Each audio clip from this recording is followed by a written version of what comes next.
like the same as the board, Yeah, pretty much. clapboard. Well, since it is the Woodstock weekend,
This one was one of Richie's signature songs.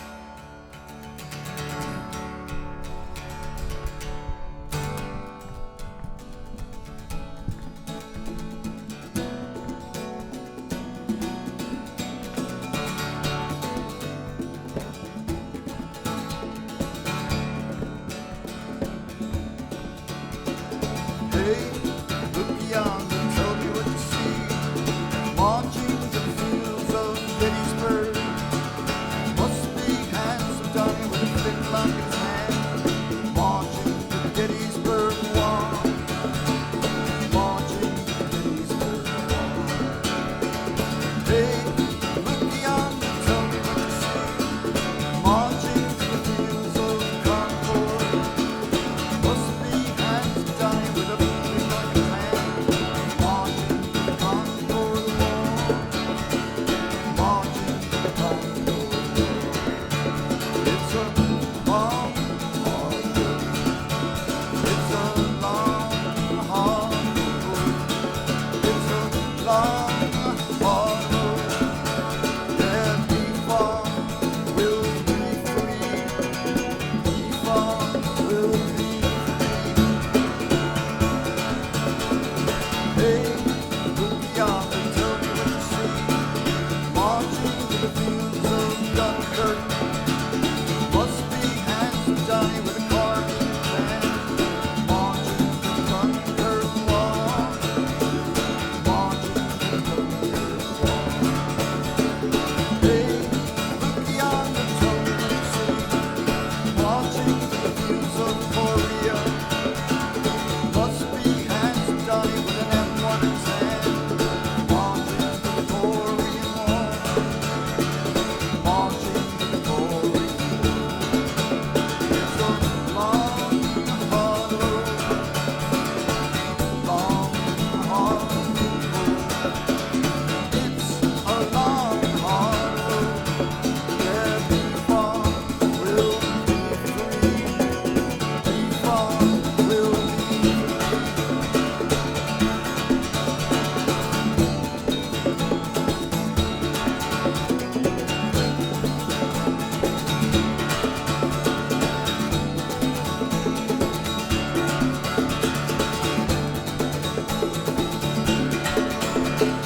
Hey, look beyond and tell me what you see. Marching to the fields of Vietnam. Must be handsome Johnny with a M15. Marching to the Vietnam War. Marching to the Vietnam War. Hey, look beyond and tell me what you see. Marching to the fields of Afghanistan. Must be handsome Johnny with a joystick in his hand. Marching to the Afghan War. Marching to the Afghan War.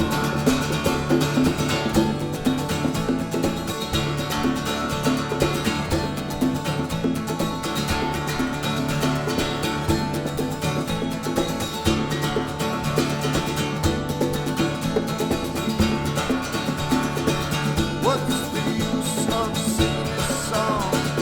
Some of you are not even listening. Tell me what it is we've got to do. Wait for the boots to start whistling. Wait for the bombs they're glistening. Here comes a hydrogen bomb. Here comes a guided missile. Here comes a hydrogen bomb. I can almost hear its whistle. Almost hear its whistle. Yeah, yeah, yeah.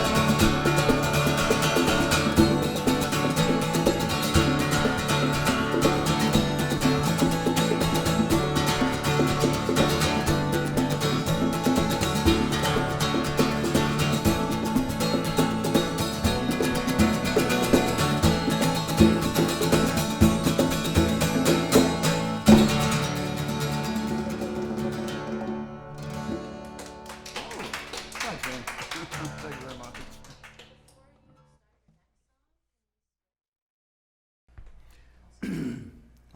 Growing up in Brooklyn, we used to have these air raid drills. And everybody would hide in the hallways and hide under the desks. I guess that was supposed to save us all from the nuclear bombs that were coming, but they managed to scare the crap out of all of us. But after it was over, you know, you'd go home and you'd say, you know, Mom, you know, they're talking about nuclear war, you know, what's going on now? And she would always tell me that, no, we had the Second World War, and you know, that would be the end of it. You know, that was the last one, is what she would say. And this song was written about that.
Before you start, could you just talk to us? Woodstock 50th is coming up very soon, and I know you were at the original Woodstock. Yes. Could you just talk to us about what that first festival was like? Well, all I can say is when at first we heard about it, we were in New York City, and a bunch of friends of mine, one of us owned the Volkswagen van, and we all piled in this van, heard there was a concert going on upstate New York, so we decided to take a ride and go see the concert. We got to 17, and traffic was just there was just, you couldn't get anywhere. So we got another, I want to say 7-8 miles, and decided to just park the van and get out and walk. We figured we'd just walk to the concert. Got probably another maybe mile from the concert finally, and you couldn't get any further. You could hear the music kind of in the background, but you couldn't really get any further because it was just a wall of people. I mean, everybody was just layered up for miles, The whole concert turned out to be like an event. Everybody was helping everybody. I mean, there was no food. They just were not ready for this amount of people, And but everybody pitched in. There were actually the townspeople actually pitched in, helped with food, water, that kind of stuff. And it became what they used to call a happening, and that's really what it was. It was a happening, and again, just nothing that I've ever experienced up until that point. I never really experienced it again. I mean, the people were just with open arms, and even the townspeople who didn't really want it to begin with opened up their arms and helped out so many people that were really hungry, and it was unbelievable. It was about love, and back then, like today more is hate, and you hate this one, you hate that one. Back then it was love your neighbor. And that's really what it was. Everybody just loved their neighbors. And the opening act of Woodstock, Richie Havens. Richie, yeah. Probably one of the most iconic performances of his career. Could you talk about the influence that Richie has had on your music and your life? Absolutely. Richie, he got to the show probably around 3 o'clock in the morning, 3:30. Michael Lang, I believe it was Michael Lang, kind of chased him down and said, Richie, you really got to do this because we don't have anybody else. And everybody's out there waiting for the music, and there is no, nothing happening with that. So he went out, and he had a small set. Richie never really had a set list, but he had this little set list that he had for this particular concert because he was expecting, 1,000 people maybe or something like that. And he went through the set list rather quickly, and as he got off the stage, and they approached him again and said, Richie, you got to go back on. There's still nobody here. Could you do 4 more songs? He says, all right. So they went back out, did 4 more songs. Well, this happened about 5, 6, 7 times that he had to go back on. Now he's out of songs. He has absolutely no songs left. So they asked him, Richie, you got to go on at least once more, So he went back on stage, and in the movie you hear him going, more guitar, Mike. I don't know if anybody heard the movie, but he keeps saying more guitar, Mike, more guitar, Mike. The mics were fine. He was stalling for time, trying to figure out a song to play, and that's what Richie was doing. And he remembered an old song that he used to play when he was much younger, Motherless Child. So he started playing that, and then as he looked down the crowd, he could see that this really was the first of this generation's freedom, was this event that was happening now. So he combined the two, and that's where freedom came from. My influence on him, I was fortunate enough while I was in New York City, a friend of mine was working the door at the Lone Star Cafe. Richie was playing. Paul Williams, who sometimes he was good, sometimes he wasn't so good. This particular night he wasn't doing too good, and so I got a call from this door guy. Listen, Bob, you play the guitar. Richie's in desperate need of a guitar player. Would you mind coming? And I was like, yeah, let me think about that one. Yeah, sure. So I raced out there, and yeah. So at the time I was having trouble, and I still am, fingering, because my carpal tunnel and like a little arthritis was coming in, and I was young, I was very young. And so Richie brought me in the back and upstairs, and he says, well, let me show you what I do. It's real easy. And he showed me the tuning in D tuning, and he says, I just use my thumb, because he really didn't know how to play the guitar either. And this is how he got away. I was kind of lost back then, like a lot of people were. And he focused me on playing music, because I have a lot of love in me, and how I portray that is now through the music, and how I did it then was through the music.